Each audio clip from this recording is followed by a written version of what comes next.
Matt from Police Dog Services, and I want to ask him some interesting questions. I always wanted to know about police dogs. So, Matt, thanks very much for doing this. Absolutely. Thanks for having us. So I got to ask you, why shepherds? Like I say, gee, there's so many other dogs that could bite better, and hounds that can track people down and all that stuff. But so I'm thinking, why German shepherds, or are they all German shepherds? I have no idea. For most of our tracking work and to find people, we use shepherds because when they first came into developing police forces with dogs, they did test out other dogs, and there are dogs that are out there that are much better biting dogs, better agility dogs, better tracking dogs. But when you take the shepherd, it always fits in around that 70 to 85% of everything that we need to do. So instead of having a dog that's a really good biter and not so good at tracking, or really good at agility and not so good at searching to find people, the shepherd just sits in that middle to upper class of everything that we need the dog to do.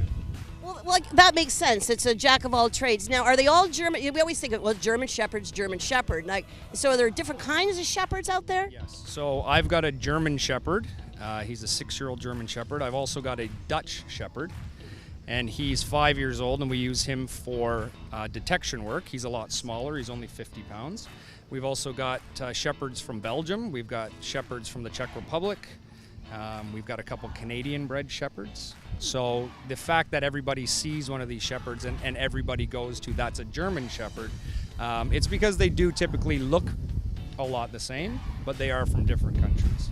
Okay, now I have a question to ask you that my dad wanted me to ask you. Don Cherry, right? You know he's Yes. Don Cherry. All right. Okay, so when Dad and I are watching you guys having a hard time in downtown Toronto with all the goofs that are rioting and all that other stuff, we go, if they just had a dog there that would just wipe everybody out, would calm everything down. So from a question from Don Cherry, why don't you guys use your dogs more for controlling the idiots that give you guys a hard time in downtown Toronto?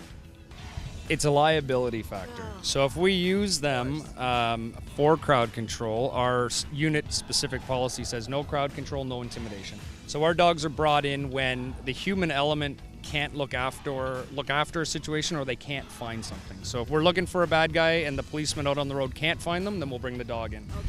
If we're looking for something specific that they may have hidden, or we're looking for narcotics or firearms that are hidden somewhere, they'll bring in the dog to try to find it. So as far as intimidation and crowd control, we're not allowed to use them. You're not allowed to do it, but you got to admit, okay, I'm not going to get you in trouble. All right, I'm not going to get you in trouble. I'm not going to ask you the question I know, okay, I won't do that. Okay, so now how long do these dogs, they must be under a lot of stress. They have a lot of, they're out there among the people. How long do they go, and what happens to them after you think, you know what, he's paid his dues, he might want to take a rest?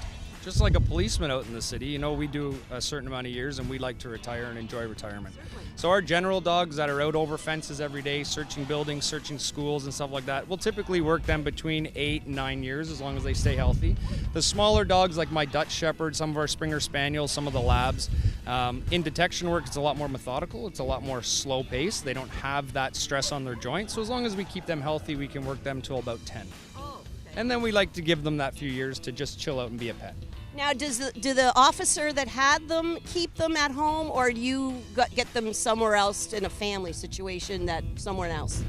This is a bond that every single day these dogs are with us. They're with us at work, they're with us at home, they're with our families. So although they aren't per se a pet, when they retire, it's just like getting rid of a family pet after 10 years. It's tough to do. So all the guys that I work with and any of the canine handlers outside of services that I know, you want to retire and enjoy that time with them. That's your partner, they're with you more than your family is typically while you're in this unit. So we'd never want to get rid of them.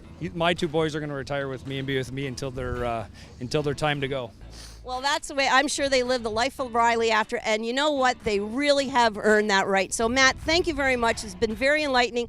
Hopefully, I'll show my dad this video so every time he sees you guys having a hard time, I don't understand why they don't bring in the dogs to straighten these idiots out, I can tell him. So, thanks a lot. Thanks very much.